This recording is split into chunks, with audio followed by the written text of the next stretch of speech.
Assalamualaikum warahmatullahi wabarakatuh. Salam sejahtera untuk kita semua. Selamat datang dan selamat bergabung bersama kami pada presentasi materi tentang menyusun draft artikel karya ilmiah. Sebelumnya yang sama-sama kita hormati dosen pengampu mata kuliah kajian penulisan dan publikasi, yakni Profesor Dr. Haja Hasnai Faizah ARM Hum. Para pecinta ilmu, kami kelompok 2 terdiri atas saya sendiri, Kasrizal, nomor induk mahasiswa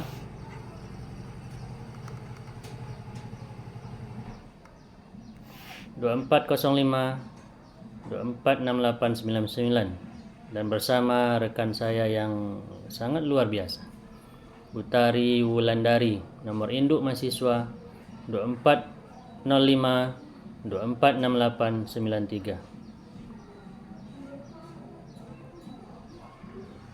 Terima kasih.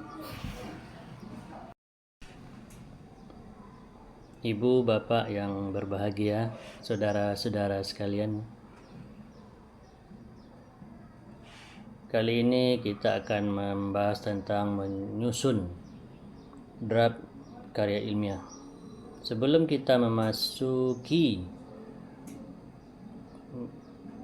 sebelum kita menyusun draft sebuah karya ilmiah, terlebih dahulu kita sebagai penulis harus memahami terlebih dahulu apa itu karya ilmiah. Apa itu karya ilmiah? Kita mengutip beberapa pendapat para ahli. Yang pertama, pendapat Broto Wijoyo menyebutkan bahwa karya ilmiah merupakan sebuah karangan menggunakan metodologi dalam penulisan. Yang kedua, pendapat Eko Susilo mengatakan bahwa karya ilmiah adalah sebuah tulisan yang dihasilkan berdasarkan pengamatan, berdasarkan penelitian, dan berdasarkan peninjauan. Di sini menggunakan metodologi dalam penulisan. Yang ketiga, menurut Jones menjelaskan bahwa karya ilmiah adalah sebuah karangan yang ditujukan kepada masyarakat atau orang tertentu atau kalangan profesional. Yang keempat, menurut Harry Firman mengatakan bahwa karya ilmiah adalah sebuah tulisan yang dipublikasikan. Penulisannya memperhatikan kaidah yang berlaku. Dan yang kelima, menurut Toto Juroko menjelaskan bahwa karya ilmiah adalah serangkaian kegiatan penulisan yang disusun secara sistematis menggunakan metodologi dalam penulisan.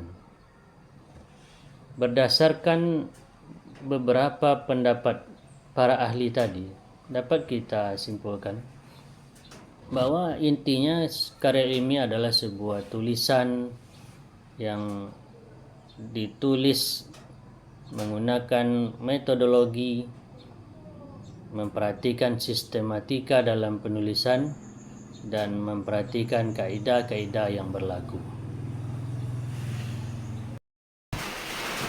Saudara-saudara sekalian, untuk selanjutnya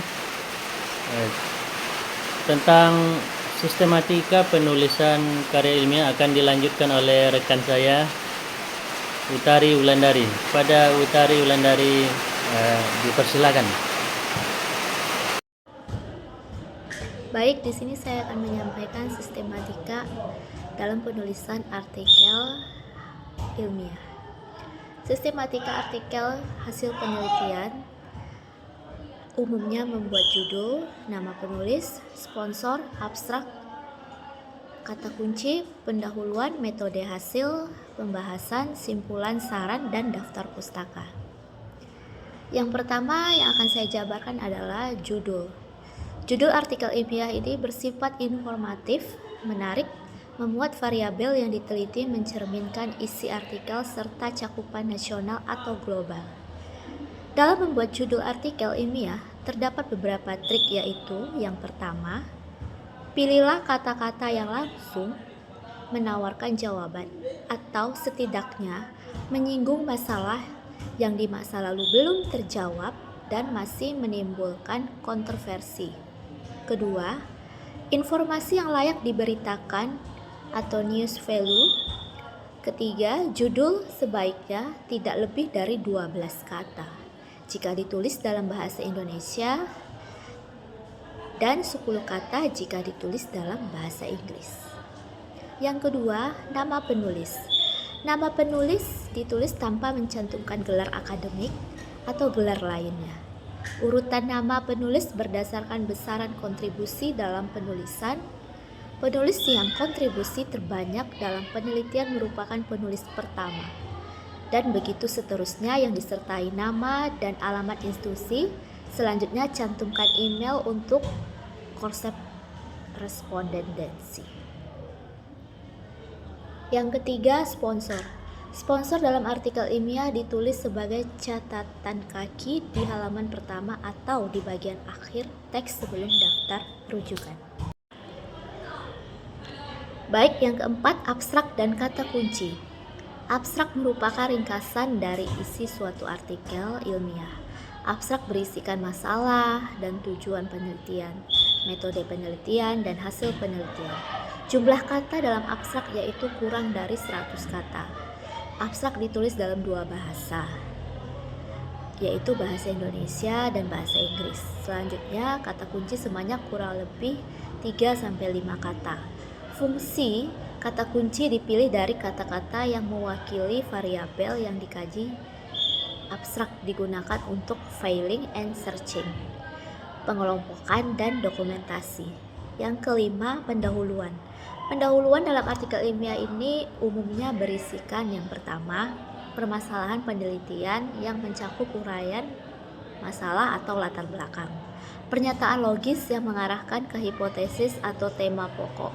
Yang kedua, cara pendekatan atau pemecahan masalah. Ketiga, tujuan penelitian. Keempat, hasil yang diharapkan. Kelima, rangkuman kajian teoritik yang mutakhir dan relevan yang berkaitan dengan masalah yang diteliti. Jumlah halaman pada pendahuluan yaitu 20% dari keseluruhan isi. Yang keenam, metode. Metode merupakan paparan tentang semua yang dilakukan oleh peneliti dalam penelitian dengan jelas dan rinci. Metode penelitian berisikan rancangan penelitian, sasaran penelitian atau populasi dan sampel atau subjek penelitian, data penelitian dan analisis data penelitian. Yang ketujuh, hasil.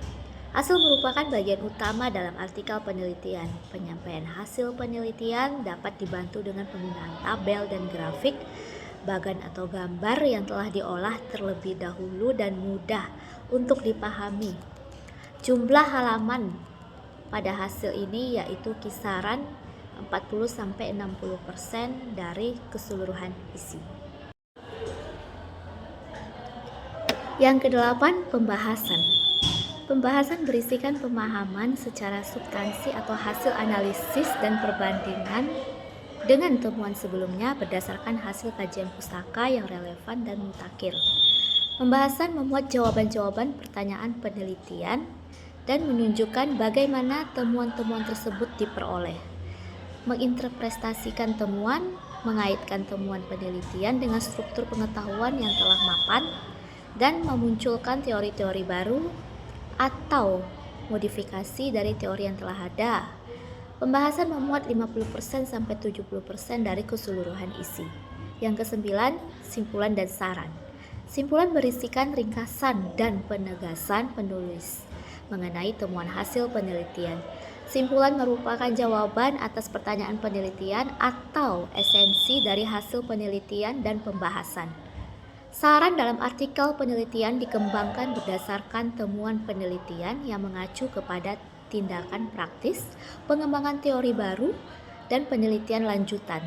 Simpulan memuat maksimal 10% dari keseluruhan isi. 10. Daftar pustaka. Daftar pustaka berisi semua rujukan dalam teks yang berasal dari sumber yang relevan. Daftar pustaka harus bersifat mutakhir. 80% merupakan rujukan dari 10 tahun terakhir. Rujukan primer terutama jurnal harus membuat 80% dari keseluruhan rujukan. Demikian hasil presentase yang telah kami cantumkan, yang telah kami jabarkan. Apabila terdapat kekurangan, kesalahan yang tidak disengaja, kami mohon maaf. Wabillahi taufiq wal hidayah. Wassalamualaikum warahmatullahi wabarakatuh. Terima kasih.